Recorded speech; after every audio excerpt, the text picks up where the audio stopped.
RRB technician grade 3 এর medical নিয়ে অনেককে অনেক সমস্যার মধ্যে পড়তে হচ্ছে। তো যাতে তাদের সমস্যার মধ্যে না পড়তে হয়, কী কী সেফটি নিয়ে তারা মেডিকেল করতে যাবে সেই নিয়ে আজ আলোচনা করব। তো প্রথমে 8:30টার মধ্যে তো মেডিকেল সেন্টারে যাকে যেই মেডিকেল হসপিটালে দেবে সেখানে পৌঁছাতে হবে। তো সবাইকে কিন্তু প্রথমত খালি পেটে যেতে হবে। খালি পেটে যেতে হবে, কেউ কিন্তু খাবার খেয়ে যাবে না, সেটা মনে রাখতে হবে। অনেক কিন্তু খাবার খেয়ে চলে যাচ্ছে, তো সেটা ক্ষেত্রে সেটা করা চলবে না। কারণ যাওয়ার মাত্রই সবচেয়ে প্রথমে যে টেস্টটা করা হবে সেটা হচ্ছে ব্লাড টেস্ট। কিন্তু ব্লাড টেস্টের মধ্যে কী টেস্ট করা হবে? সুগার টেস্ট করা হবে। সেটা একবার খাওয়ার আগে করা হবে, একবার খাওয়ার পরে করা হবে। তারপর তো ইউরিন টেস্ট করা হবে। ইউরিন টেস্ট করার জন্য ওরা একটা প্লাস্টিকের কৌটো দেবে, সেই কৌটোটা নিয়ে গিয়ে তোমরা বাথরুমে চলে যাবে। সেখানে ওয়াশরুমে গিয়ে সেখানে নিজের ইউরিন কালেক্ট করবে, এসে আবার ডক্টরকে দিয়ে দেবে, ডক্টর সেটা নিয়ে নেবে। তো সেটাই হলো। আর তারপরে আরেকটা সমস্যার মধ্যে পড়তে হচ্ছে যে সেখানে বিপি টেস্ট করা হচ্ছে। তো বিপি টেস্ট করার জন্য ওটা খুব নর্মাল টেস্ট, কিন্তু সবাই অযথা টেনশন করছে, প্যানিক নিয়ে নিচ্ছে। তো তার জন্য কিন্তু বিপিতে একটু প্রবলেম দেখা দিচ্ছে। তো অযথা টেনশন করবে না, পুরো ফ্রি মাইন্ডে যাবে। ফ্রি মাইন্ডে গেলে বিপি রিপোর্ট তোমার যদি হাই প্রেশার না থাকে তাহলে মোটামুটি ঠিকঠাকই আসবে। খারাপ আসার কোনো কিছু কারণ নেই। তারপর ইসিজি টেস্ট করা হচ্ছে। তো ইসিজির জন্য কী করা হচ্ছে না, তোমাদেরকে একটা রুমের মধ্যে নিয়ে যাবে, সেখানে তোমাকে জামাটা খুলতে বলবে এবং বেডের মধ্যে শুতে বলবে। তো ভয়ের কোনো কিছু কারণ নেই, কারণ সেটাতে কোনো ব্যথা বা কোনো কিছু নেই। খুব সুন্দরভাবে টেস্টটা হবে। 1 মিনিট বড়জোর লাগবে, 1 থেকে 1.5 মিনিট। ওই খালি গায়ে শুয়ে থাকতে হবে বেডের মধ্যে এবং ডক্টর সেখানে তোমার রিপোর্ট নিয়ে নেবে। আর কারোর যদি হার্টের প্রবলেম থাকে, এমন যদি তোমার জানা থাকে আগে থেকে, তাহলে এখান থেকে প্রথমে ডাক্তার একবার দেখিয়ে নেবে। ডাক্তার কী বলছে সেটা একবার কনফার্ম হয়ে নেবে, কারণ মেজর কিছু ইস্যু হলে তো সেটা তখন তুমি ট্রিটমেন্ট করাতে পারবে। তো তোমার হাতে যদি টাইম থাকে তুমি সেই ট্রিটমেন্টটা মোটামুটিভাবে করিয়ে নিও আগে। তারপর কী হচ্ছে না, চেস্ট এক্স রে করা হচ্ছে। তো চেস্ট এক্স রে ওটাতে বড়জোর হার্ডলি 1 মিনিট সময় লাগবে, ওটা খুব তাড়াতাড়ি হয়ে যাবে। কিন্তু সমস্যা হচ্ছে চেন্নাই বোর্ডের ক্ষেত্রে সেখানে সব হাসপাতালে চেস্ট এক্স রে হচ্ছে না। যেমন আমার এগমোর হসপিটাল পড়েছিল, সেখানে চেস্টের এক্স রে হচ্ছিল না। তো তার জন্য আমাদেরকে প্রামপুর হাসপাতালে পাঠিয়েছিল পরের দিন। তো আমরা পরের দিন প্রামপুর হাসপাতাল গিয়েছিলাম, সেখানে 1 মিনিটের মধ্যেই হয়ে গিয়েছিলো। হসপিটাল যাওয়ার পর সেখান থেকে করিয়ে আবার ওই রিপোর্টটা তো অনলাইনে পাঠিয়ে দেবে, কিন্তু ওই যে কাগজটা দেবে সেটা আবার এসে এখানে জমা করতে হবে। তারপর হাইড্রোসিল এইসব টেস্ট তো করবে, হাইড্রোসিল পাইলস সেই টেস্টগুলো করবে, কিন্তু সেটা সামনে থেকে করবে না, একটু দূর থেকে করবে। কোনো রকম টাচ তারা করবে না, একটু দূর থেকেই করবে। তো সেটার জন্য ভয় পাওয়ার কিছু নেই। সেটা খুবই, তো আমার দেখা সেখানে কারোর কোনো কিছু প্রবলেম হয়নি, বা আমার যে বন্ধুগুলো অন্য হাসপাতাল করেছিল তাদের কিন্তু কোনো রকম কোনো প্রবলেম হয়নি, সেটাতে কেউ কিন্তু আটকে যায়নি। তো সেটার জন্য অযথা ভয় পাবে না। আর তারপরে কী করছে না, কানের টেস্ট করা হচ্ছে, ইয়ার টেস্ট যেটা। তো সেটা তুমি কীরকম শুনতে পাও সেটা তারা চেক করবে। তো সেটা কীভাবে চেক করবে সেটা আজ ডিটেলসে বলে দিচ্ছি। তো তোমাকে মোটামুটি 6 মিটার 7 মিটার দূরত্বে তোমাকে দাঁড়াতে বলবে, আর পেছন দিকে ঘুরে দাঁড়াতে বলবে। ডাক্তারবাবু তোমার পেছনে থাকবে 6 মিটার থেকে 10 মিটার দূরত্বে।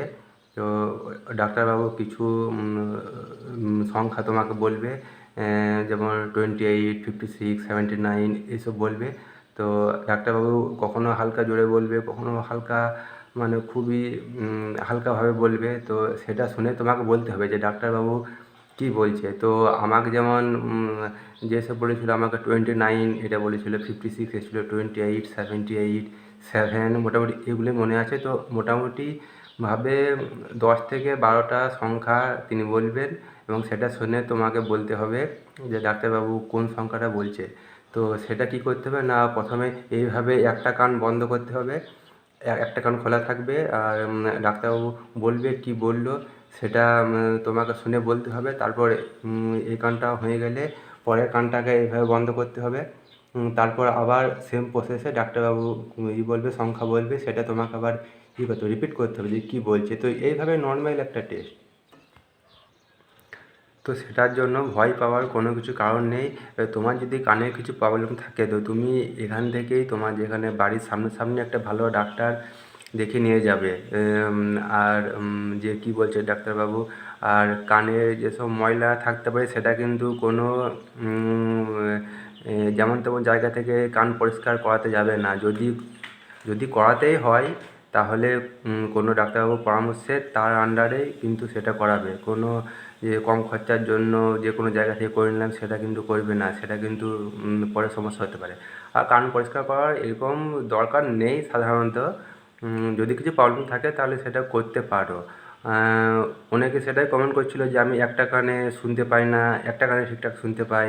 তো সেটা কী করবো? দেখো সেটা সেটা তো আমি বলতে পারবো না, সেটা ডাক্তারবাবুর পরামর্শ নিতে হবে। এবার কীভাবে সেটা ট্রিটমেন্ট করবেন তিনি, তো সেটা তিনিই জানবেন। তো তোমাকে বাদ দেওয়া হবে না, তোমাকে এটাই বলা হবে যে তুমি ঠিক করে ট্রিটমেন্ট করিয়ে এসো, তারপর কিছুদিন টাইম দেবে, বা তোমাকে জিজ্ঞেস করবে যে কতদিনের মধ্যে তুমি সেটা পারবে।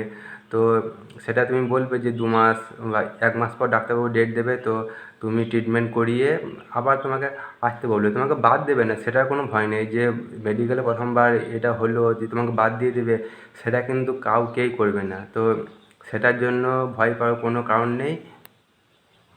আর যারা ডিসএবিলিটি ক্যান্ডিডেট বা পিডাব্লিউডি ক্যান্ডিডেট, তো তাদেরকে বলা হচ্ছে তাদের জন্য অন্য একটা ডাক্তার আসবে।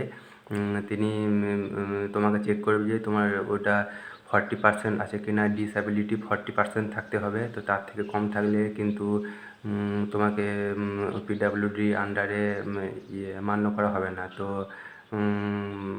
আশা করি যারা পিডাব্লিউডির জন্য অ্যাপ্লাই করেছে তাদের 40%-এর ওপরেই আছে। তো সেটার জন্য ভয় পাওয়ার কিছু কারণ নেই। তো সেটা একটু টাইম লাগবে এক একজনের করতে, মোটামুটি চেক করতে 20 মিনিট মতো, 20 মিনিট থেকে 30 মিনিট সময় লেগে যাচ্ছে এক একজনের চেক করতে ডিসএবিলিটি। তো সেটা ভয় পাওয়ার কিছু নেই, একটু টাইম লাগবে। আর ধৈর্য ধরতে হবে যে এখনই গেলাম আমাকেই প্রথমে ছেড়ে দেবে বা এখনই হয়ে যাবে আমার টেস্ট, সেটা কিন্তু নয়। তো তুমি মোটামুটি ধরে যাও তুমি 8:30 বা 9টার সময় যাবে, তুমি মোটামুটি বাড়ি ফিরতে তোমার 4টে হয়ে যাবে। 3টে 4টে তো হবেই, কারণ সেখানে আরও অনেক পেশেন্ট আসে। তো তাদেরকে কোনো পেশেন্ট যদি আসে তাদেরকে প্রথমে কিন্তু তারা ছাড়বে, তারপর কিন্তু তোমাদের টেস্টটা করবে। তো সেটার জন্য কেউ ধৈর্য হারা হবে না, ধৈর্য নিয়ে বসে থাকবে। আর অযথা প্যানিক করবে না, অযথা চিন্তা করবে না। সেটা বেশি চিন্তা করলেই কিন্তু টেস্ট এর রিপোর্ট খারাপ হওয়ার সম্ভাবনা থাকবে। তো সেসব কেউ করবে না।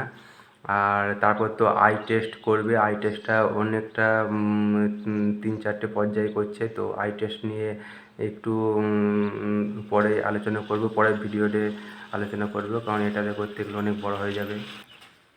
এবং আই টেস্টটাই একটু কঠিন হচ্ছে সব টেস্টগুলোর মধ্যে। তো কিন্তু তাতে ভয় পাওয়ার কিছু নেই। ওই তো বললাম যে প্রথমবারে কাউকে বাদ দেবে না, যদি আর যে কোনো রকম প্রবলেম থাকুক কাউকে বাদ দেবে না। তো সেটার জন্য ভয় পাওয়ার কিছু নেই। তোমাকে যদি কিছু প্রবলেম থাকে তোমাকে ট্রিটমেন্ট করিয়ে আবার আসতে বলবে। তো আগামী দিনে যাদের মেডিকেল আছে, ডিগ্রি আছে, তারা খুব ভালোভাবে দিও, কোনো চিন্তা না করে দিও, কোনো ভয় পাওয়ার কিছু কারণ নেই, খুব সহজভাবে হচ্ছে। তোমাদের সবাইকে বেস্ট অফ লাক, এবং ভালো করে দিও। এটাই আশা করব যে সবাই যাতে সিলেক্ট হয়ে যাও, সেটাই আশা করব। কারণ আমি সিলেক্ট হব, তোমরা সিলেক্ট হবে, সেটাই ভালো। সবাই মিলে একসাথে সেখানে থাকবো, তো সেটা সবথেকে ভালো হবে। তো